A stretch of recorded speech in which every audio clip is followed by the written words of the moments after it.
the time of King Herod, after Jesus was born in Bethlehem of Judea, wise men from the east came to Jerusalem asking, "Where is the child who has been born King of the Jews?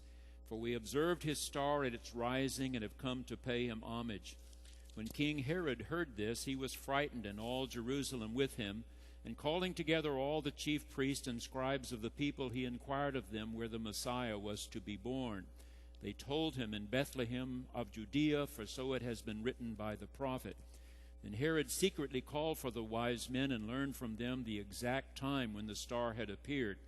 He sent them to Bethlehem, saying, "Go and search diligently for the child, and when you have found him, bring me word so that I may also go and pay him homage." When they had heard the king, they set out, and there ahead of them went the star they had seen at its rising, until it stopped over the place where the child was. When they saw that the star had stopped, they were overwhelmed with joy. On entering the house, they saw the child with Mary, his mother, and they knelt down and paid him homage. Then opening their treasure chest, they offered him gifts, gold, frankincense, and myrrh. This is the word of the Lord.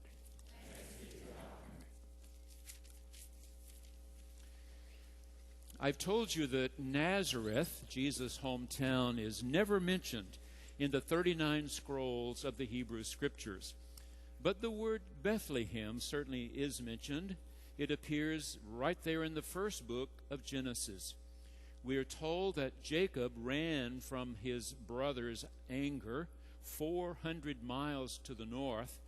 He spent 20 years there with his uncle, marrying two of his cousins, and with the two of them and two handmaids, fathering 12 sons. The last to be born was second born to his favored wife, Rachel. She gave birth to Joseph and then gave birth to Benjamin. She died giving birth to Benjamin and was buried at a little nowhere place called Bethlehem, the house of bread. When Joshua was able to lead the children of Israel across the Jordan into the promised land, this little town was still a little bitty town. 200 years later, when they decided they needed to have a king like all the other tribes around them, they first anointed Saul.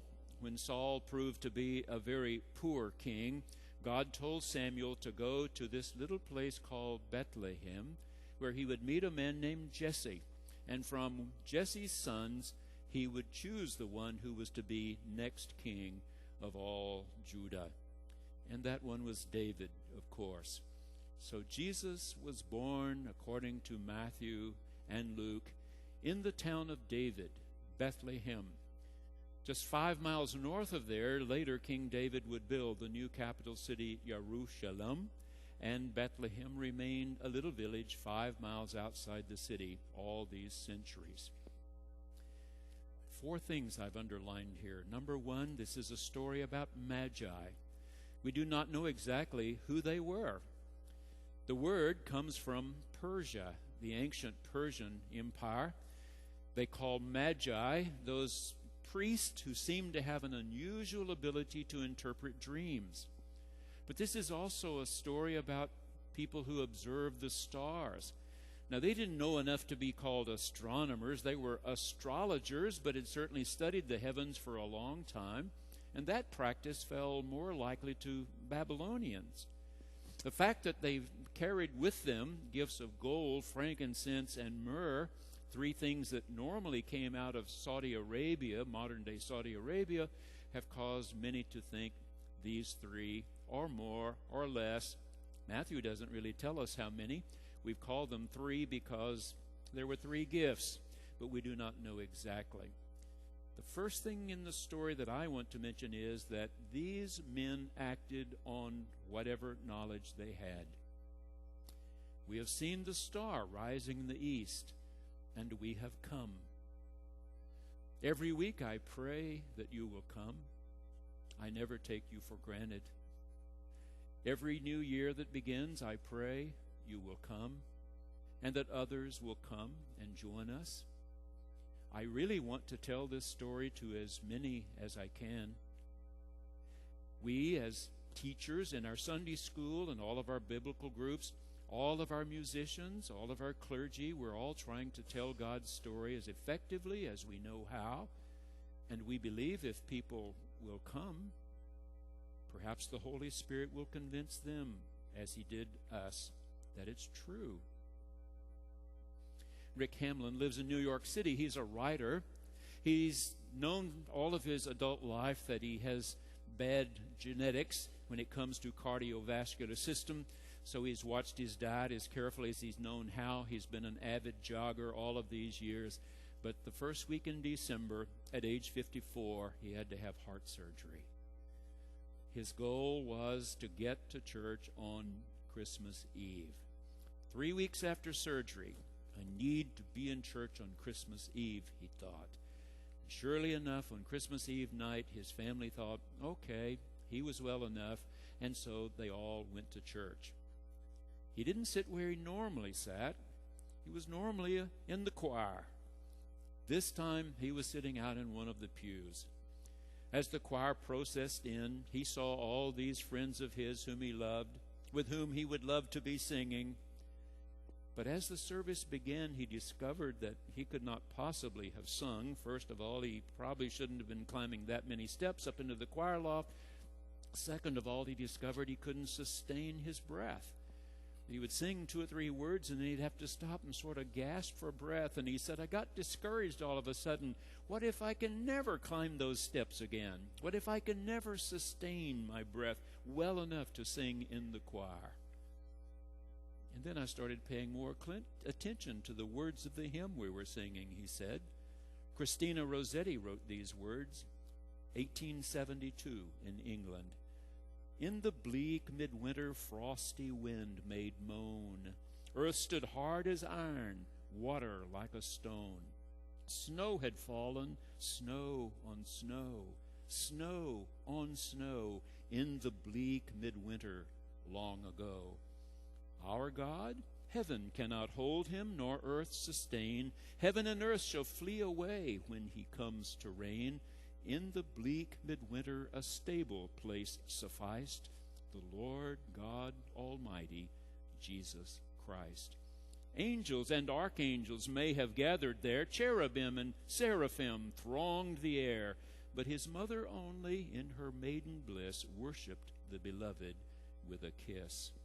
What can I give him, poor as I am? If I were a shepherd, I would bring a lamb. If I were a wise man, I would do my part. Yet what can I give him? I give my heart. Number 2, this is a story about King Herod. Herod was not a nice person. He was cruel, dictatorial. The Romans had decided he was the one to rule over Judea, and he did that for 40 years. He lived 69 years. He died in the year 4 before the Common Era. He was a great builder. We know about Caesarea Maritima, right over on the coast.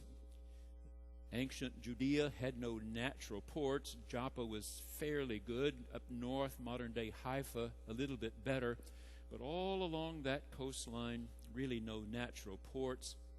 And he spent what would today be millions of dollars making Caesarea, named for the Caesar, of course, into Caesarea Maritima, maritime, a port. It was later destroyed by a massive earthquake. But they have drawings that artists have put together of that magnificent port. He restored the temple that stood atop the Temple Mount. When it was first rebuilt after the Babylonians had destroyed it, the people who rebuilt it simply didn't have the gold and silver and bronze that Solomon had had accessible to him. They did the best they could, but Herod had the money, and he restored the temple to the brilliance of the days of Solomon. He built a number of fortresses, including Masada, Machaerus, and Herodium. But he was not a son of David. He was not even a Jew. The Bible said he was an Idumean. That's a Latin form of the word for Edom, the old tribe of Edom. Some scholars believe that the Edomites were descendants of Esau. Esau was certainly a brother of Jacob, But already 1,800 years had passed, and the Edomites living down in the desert were often enemies of the Jews, not their friends. Herod was one of them. So naturally, he was concerned. He was frightened. The word here in Greek is something trembling and shaking. His world suddenly was one as if in an earthquake of some sort.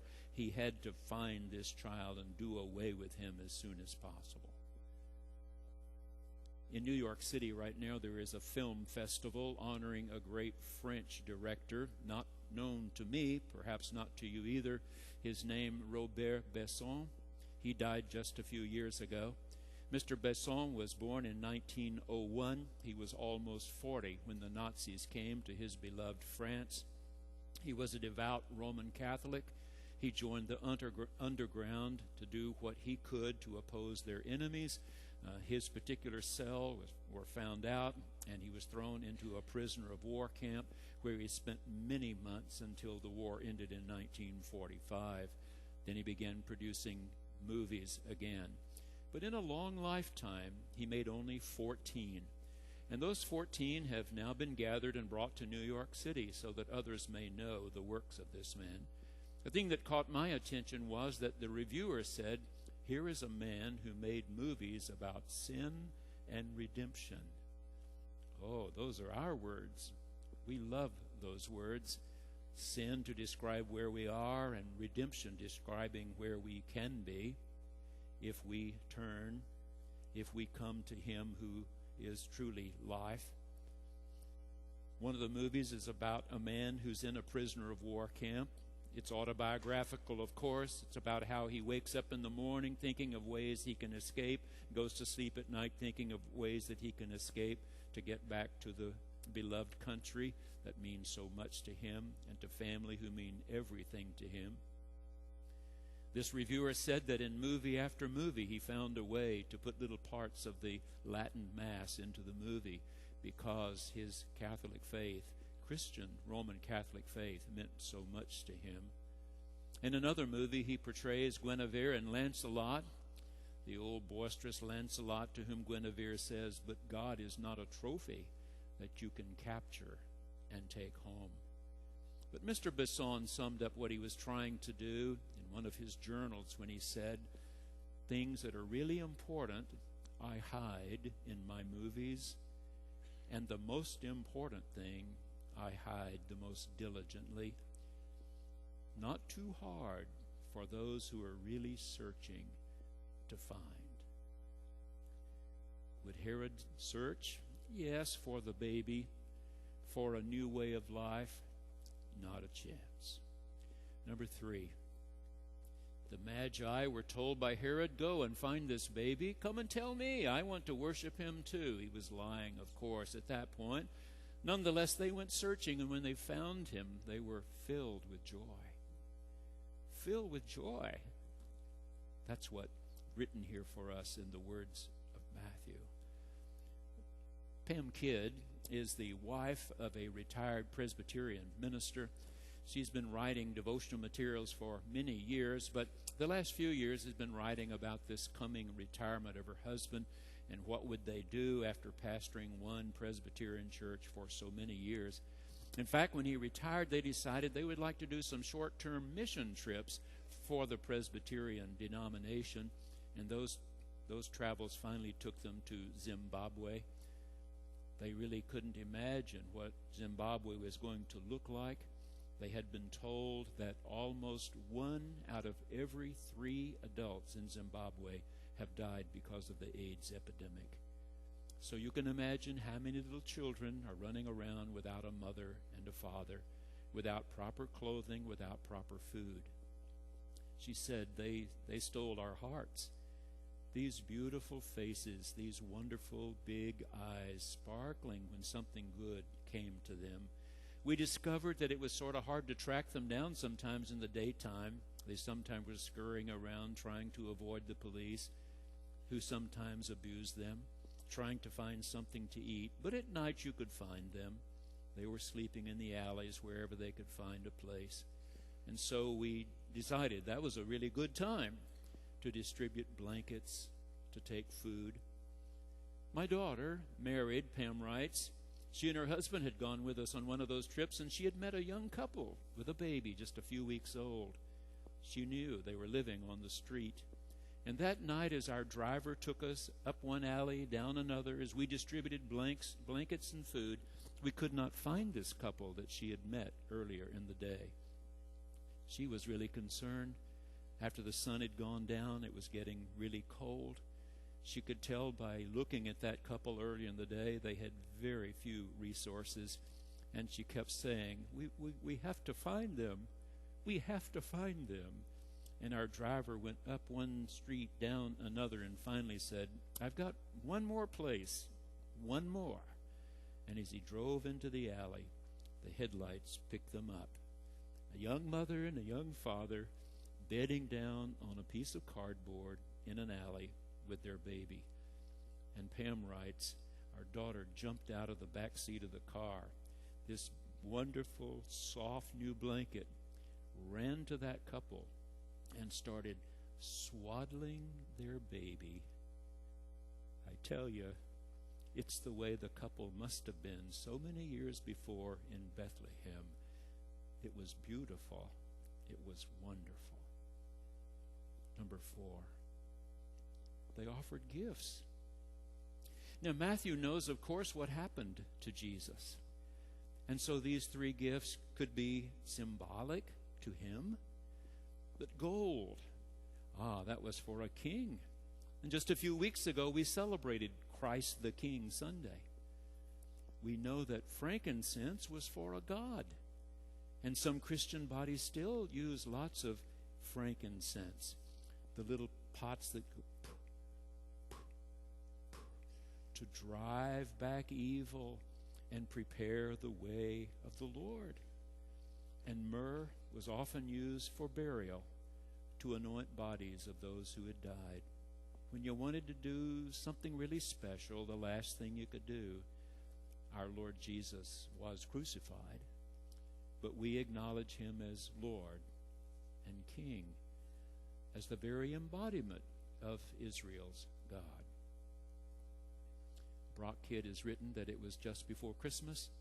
His wife was really busy, had a long list, and he said, okay, why don't I take our first grader, Harrison, and go down to the mall and take one of those families off the angel tree. That might be good for Harrison. So he said he drove him to the mall, and they found the big Christmas tree, and there were all the little descriptions hanging off the limbs. He said we took one down, and I was helping him read any words that he didn't know. No name, simply a description. The father of this family is in prison. The mother is working 3 part-time jobs to try to feed her 2 small children. She has a little boy who's 7. Brock said, I stopped and said, like you, Harrison. And a little girl who's 4.